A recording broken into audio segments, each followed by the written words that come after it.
So hello everyone. Nice to see you all. So this morning, I thought I'd talk about something that Sayadaw U Tejaniya says in one of his books, but he says it in a number of different places. He talks about being aware intelligently. And this can be a little bit off-putting if you take intelligence to mean a sort of intellectual intelligence, but that's not what he's talking about. I think he's talking about a couple of things. So one is using the information that you have about the practice, not hearing it and then not sort of doing anything with it, letting it fade to the back of the mind, but you're really remembering and using that information that you have about the practice to practice with, bringing it to mind during the practice. But also, secondly, I think it's going beyond that information that you hear and really making sense of it yourself. So with bringing curiosity to your experience and to the practice and getting an instinct for where you can go, which new areas you can illuminate in the mind. So we become familiar with trying things out in that way, learning from whatever. We might go down some blind alleys, so we learn from those mistakes. We learn what helps awareness and also what hinders it, what gets in the way. And I think that can really sort of grow confidence when we're doing that with the practice. Using the natural intelligence of the mind, that's quite sort of akin to curiosity, to a real interest in what's going on. So another word that we can use in relation to this being aware intelligently is investigate. So an investigation of what's happening. And again, that's not a discursive thinking about what's happening, but using awareness to notice. It's like it's a helps point awareness in different directions. So you could say it's an aspect of this area is comes under the purview of right view or wise thought, or samprajanya, the element of clearly knowing. But one thing we can do at different points in the practice is use questions to stimulate and heighten that interest. And I think this again has to be used with some discernment, because normally when we ask questions, then we're looking for an answer, and that can stimulate thought and thinking about the question. But actually here, again, we're just using the question to point to the direct experience of what's happening and being able to know that more directly. So we don't expect answers, though further illumination may arise. You may get some sort of answer naturally arise that's unexpected. And I think that's one of the characteristics of the wisdom mind is you don't get what you expect, if you like.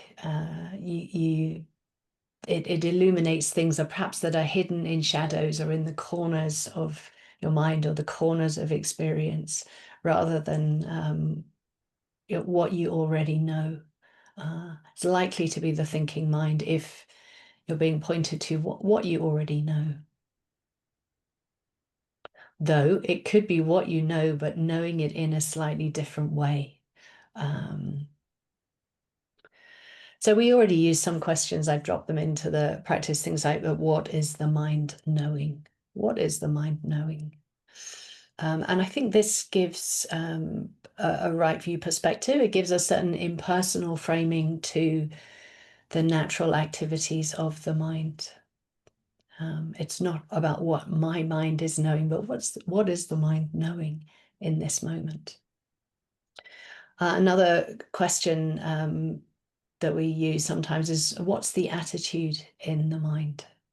And that's pointing to our ability to discern whether it's a mind where the attitude is more to do with wanting something or not wanting something to be happening, or whether there's more of a sort of open, aware space where whatever is happening can arise into experience.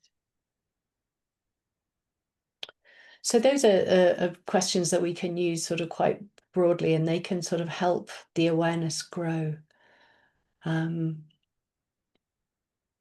Sometimes when the mind is not very clear, in order to help us recognize that what's happening here. It's another way of saying what is the mind knowing, but what's happening here in this moment. And sometimes it might be helpful to ask, what am I not recognizing? What aren't I seeing here? What isn't, what's there, but somehow the mind is not seeing it. So we can get to know the practice, we can get to know our own minds better through using questions sometimes, particularly when the mind is a little bit more settled. And we can often recognize the attitudes or that are sort of implicit in the mind, and we can make those things more explicit. Another question that we can ask is what kinds of thoughts are in the mind? What kinds of thoughts are happening? We can have a vague idea, oh, I'm doing loads of planning this morning, or the mind there's a lot of sort of anxious thoughts. So just making that a bit more conscious, whatever it is. If there's a particular sort of theme where the mind is going.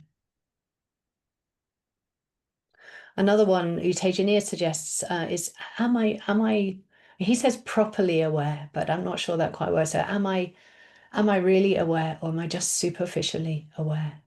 Is the mind sort of skating around on the surface of things? And it's really important that we ask these questions with a open mind, with a benign sort of quality, not judging. We're asking the questions because knowing what's happening leads us into a deeper awareness. It supports the practice, it helps the practice to know. And it doesn't help the practice to think a lot about these things. It's like you just drop the question in and see what happens.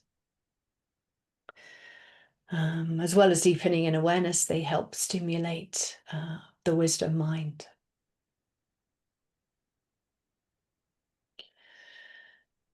Yeah, so there's a lot of value, I think, from asking the questions. I think they allow awareness and understanding into perhaps the gaps that we have. And we all have gaps where the mindfulness is coming and going. So they help build continuity through bringing awareness to those spaces or gaps.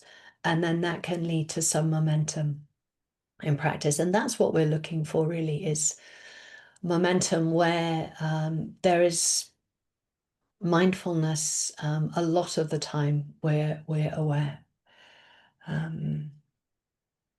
I think asking the questions and having this more continuity of awareness can also resolve blocks and resistances. Asking questions, what's happening here? Making it conscious that there's some resistance or there's some fogginess in the mind. And when there is some momentum, the mind starts asking its own questions. They start just popping up without us needing to think about them. But they're coming from a deeper place in the mind. And so the mind might start examining what's happening and making connections. Perhaps you've had a number of times where there's perhaps it's during the day. Maybe you could then come to sit, and you can see that there's been a number of times during the day where there's some irritation in the mind, or there's some restlessness in the body and the mind. And the mind can start to make sense without you thinking about that, but come to some understanding why those incidents were happening.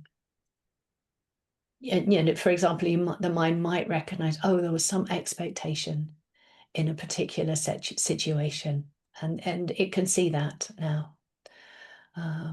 Or there's a particular aspect of self-view that's being touched on, that's being triggered in some way. So I keep saying this, but we don't come to think about these answers, but they naturally arise when there's more continuity with awareness and wisdom, and when the mind is working intelligently in this way. Okay, so leave it there. And if you like to set yourselves up, practice.